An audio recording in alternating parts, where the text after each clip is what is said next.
Last week, Kroger, the largest supermarket company in the U.S., announced that it had acquired regional supermarket Harris Teeter in a deal worth $2.4 billion. Although Harris Teeter is much smaller than Kroger, ranking 14th among U.S. supermarkets in 2012, the regional chain does offer some advantages for Kroger. First, Harris Teeter maintains a relatively upscale image that is built on the back of strong product offerings in fresh foods and fresh produce. The retailer's outlets are clean, they're easy to shop, they're visually appealing. Harris Teeter has even experimented with an upscale outlet called 201 Central that features a wide range of specialty beers, specialty wines, specialty cheeses from all across the globe. And this higher-end image has really developed a strong level of customer loyalty for Harris Teeter and has also contributed to much larger profit margins than you'd see among more discount supermarkets in the U.S. For this reason, Kroger is very interested to learn more from Harris Teeter and its expertise in fresh foods and fresh produce. Kroger's acquisition of Harris Teeter also helps expand its geographic reach.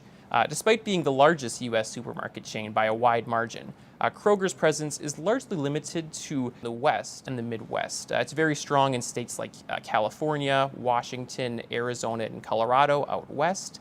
And then it's also very strong in states like Michigan, Indiana, and of course its home state of Ohio. However, Kroger's presence in the South is much more limited, especially in the South Atlantic states. Harris Teeter, on the other hand, is much stronger in the South Atlantic states, operating nearly all of its 200 outlets in this region. For this reason, the acquisition of Harris Teeter really helps Kroger increase its presence in an area of relative weakness. This is especially important as the South Atlantic states are expected to be among the fastest growing in coming years. In North Carolina, for instance, Kroger operates only 14 supermarkets, compared to nearly 140 for Harris Teeter in its home state. In the next 5 years, Euromonitor International projects that supermarket sales in North Carolina will grow by a compound annual growth rate of 3.8% due to continued economic development and growth in the state. This rate is more than twice that of the U.S. average for supermarkets during this same period. So this move really helps Kroger beef up its presence in some of the most rapidly growing regions in the United States. Finally, Harris Teeter also stands to benefit from its new parent company and some of the competitive advantages of Kroger. For instance, Kroger excels in collecting and utilizing data from some of its consumer loyalty programs, and this sort of expertise should really benefit Harris Teeter moving forward. In addition, Kroger might be able to help Harris Teeter better compete with Walmart. Walmart has been growing its supercenter presence in the South Atlantic states very rapidly in recent years.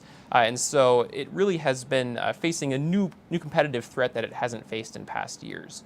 Despite growing, Harris Teeter sees this threat on the horizon, and with Kroger's experience in battling Walmart all across the country, it might have a new leg up with Kroger as its new parent company in this fight with Walmart in the South Atlantic region. So this acquisition marks, yet another acquisition in this busy season of mergers and acquisitions in the U.S., and we'll be interested to monitor it as it continues to develop.